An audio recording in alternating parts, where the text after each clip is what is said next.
Howdy y'all, I am Ice Gold, and I have a way to reintroduce crafting into the game as well as completely revolutionize how PvE combat works in this game. If the devs spring for this, there will finally be some variety in how our wizards fight bosses, but it is a pretty complicated type of idea, so the ball's really in their court. I wouldn't blame them if they didn't spring for this right away, but to preface this idea, I should tell y'all that there are 7 different types of Forest Lord cards that exist. Let's see if I have one. Okay, so I don't have one of the special ones, but you basically get the idea. So, 7 different types of Forest Lord cards that exist. One for each school, they've all got their own different little names and whatnot. And you know how every school has a Scion, a Elephant reskin, and an Ifrit reskin that they use for the gambits in PvP? You'll probably see where I'm going with this. So here's what I would do. Sometime after your revered crafter wizard finishes Imperia, let's say when your wizard hits level 150 for example, Ignis Ferret calls you to his office and tells you that there is an arrow dwarf who has recently shared some knowledge about crafting spells with Ignis. Says that recently there's been this weird way to gain the power to make certain spells do much more damage. So Ignis tells you to go find Josiah in Port Arrow, Imperia, where he tells you more. So, they would have to give this fellow a house, but basically you would knock on his door and he recognizes you as the wizard, and he makes some offhand comment about being sorry for crashing that arrow ship that one time, and then gets down to business. He says that he can show you how to craft a spell that primarily uses one school of magic, and that it has the ability to use certain hang-in effects in a battle to deal double the damage. So he has you go out and collect some essence or whatever for your school from somewhere in the spiral. It could work like here in Imperia, because there's at least one area, I guess, sort of dedicated to every school of magic. So for fire, it would be in Athenor, that type of deal. And, the quest and location would differ depending on school, and then you would bring him back the essence. Then he'll tell you, great job getting the essence, but now it's time to make the spell itself. This is meant to be a beast-type spell, and then he sends you out to Polaris to find a Yeti to extract, like with Monstrology, but without forcing you to actually get a million levels in that. So you think of Zoot, first off, and you find his goofy, fake French-sounding ass in the Ratatiki.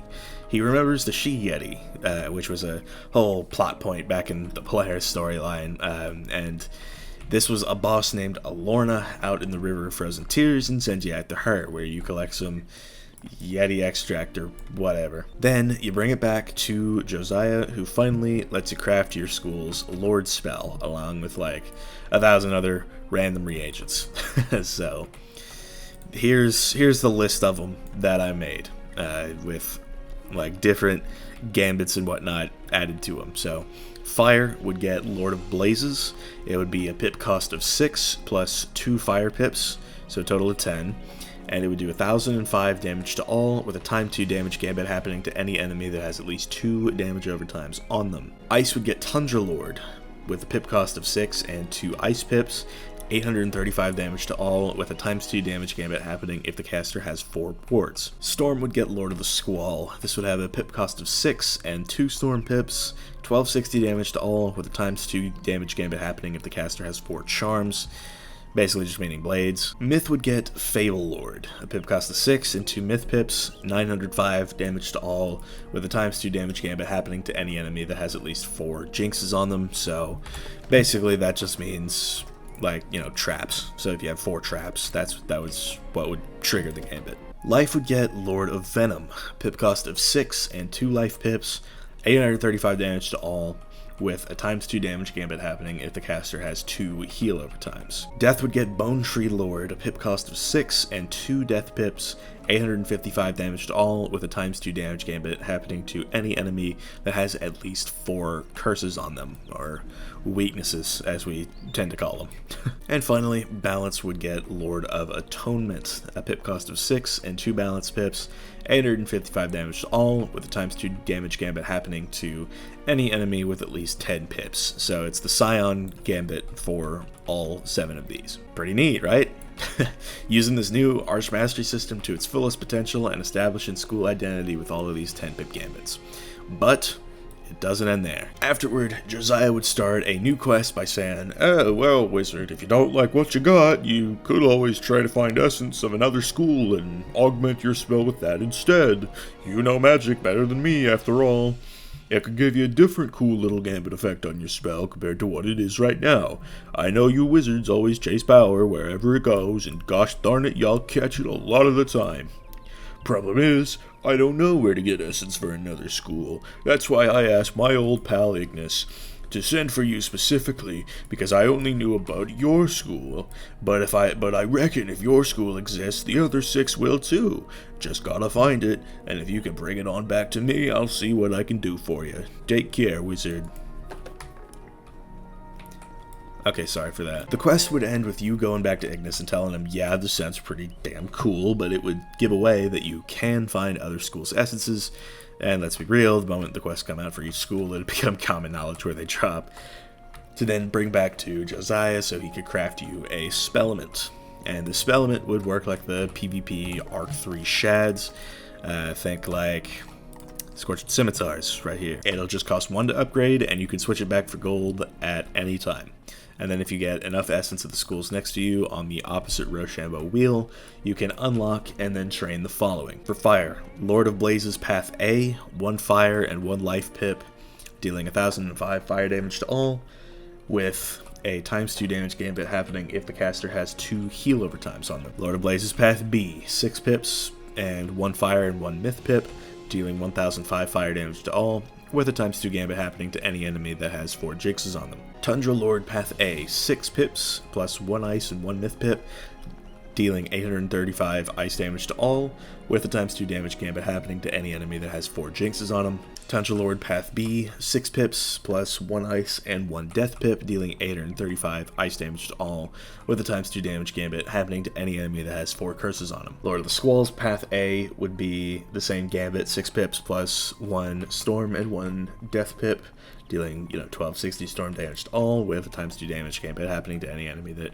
also has 4 curses on them. Lord of the Squalls B path would be 6 pips plus 1 storm and 1 life pip, dealing 1260 storm damage to all, with a ×2 damage gambit happening if the caster has 2 heal over times on them. Fable Lords Path A would cost 6 pips plus 1 myth and 1 fire pip, dealing 905 myth damage to all, with a ×2 damage gambit happening to any enemy that has 2 damage over times on them. While the Path B would be 6 pips and then 1 myth and 1 ice pip, dealing 905 myth damage to all, with a ×2 damage gambit, with a ×2 damage gambit happening if the caster has 4 wards. Lord of Venom's Path A would be 6 pips plus 1 life and 1 storm pip, dealing 835 life damage to all, with a ×2 damage gambit happening if the caster has 4 charms, so like the Storm Gambit with Primal Oni, that type of deal. And then the Path B would be 6 pips plus 1 life and 1 fire pip, dealing 835 life damage to all, with a ×2 damage gambit happening to any enemy that has 2 damage over times over just on them.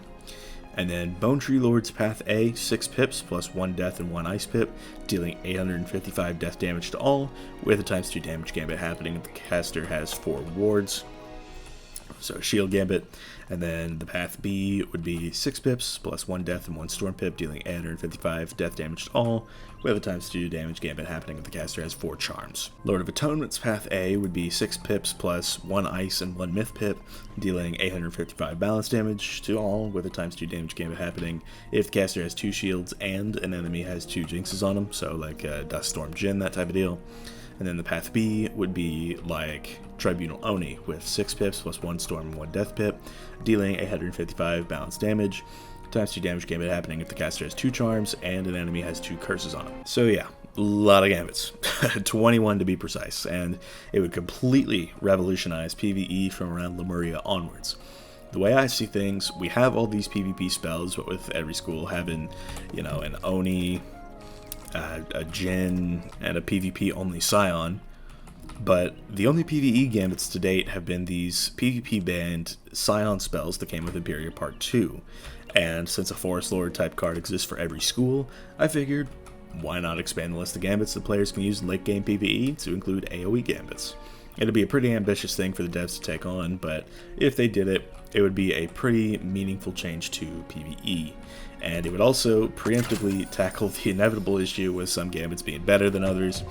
Like fire, for example, if it were me, I would definitely get the path B that gambits the traps for the extra damage, as opposed to like heal over time or damage over time, that type of deal. And that would allow for different kinds of play with it. Like fires, for example, might try to pack Berry Surprise or some other spell that gives 2 heal over time, so they can use Lord of Blaze's top path. Like, I guess contrary to what I was going on about with the bottom path. Infernal Oni never really sees use in PvP because of how flimsy heal over time gambits are in the arena, but in PvE, a fire could dedicate deck space to this strat and use this heal over time gambit to clear bosses, finally allowing fire to unlock the healing part of their school identity in at least some capacity.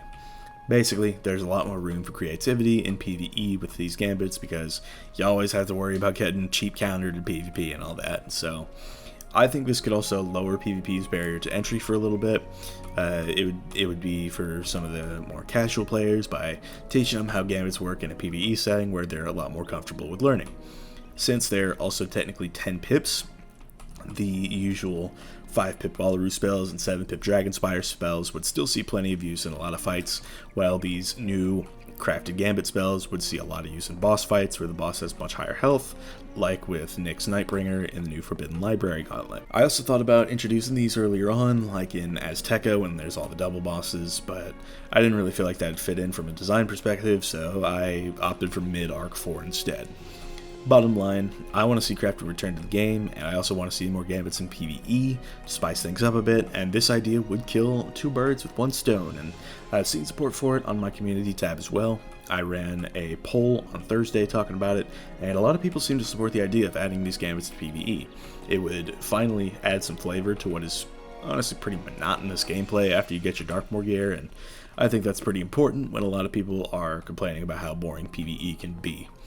Here's hoping the devs spring for this, because I think a lot of the community would really love to see it. But that is going to wrap up this little idea. It's really all on the devs if they want to do this or not. I think it would be pretty great to have some, PvE gambits again. It's like they were onto something with the Scions, so it's like having like new gambits to be used in PvE. I think that would really spice up gameplay. It would bring back a mechanic that I personally like, at least, so, and I mean, who knows, this could make, like, later worlds a lot more interesting.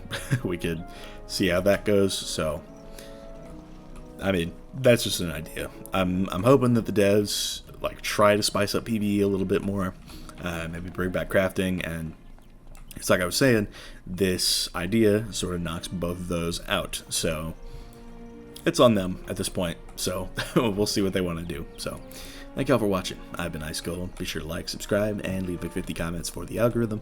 My Discord is down in the description if you want to chat with me some more, and I will see y'all later.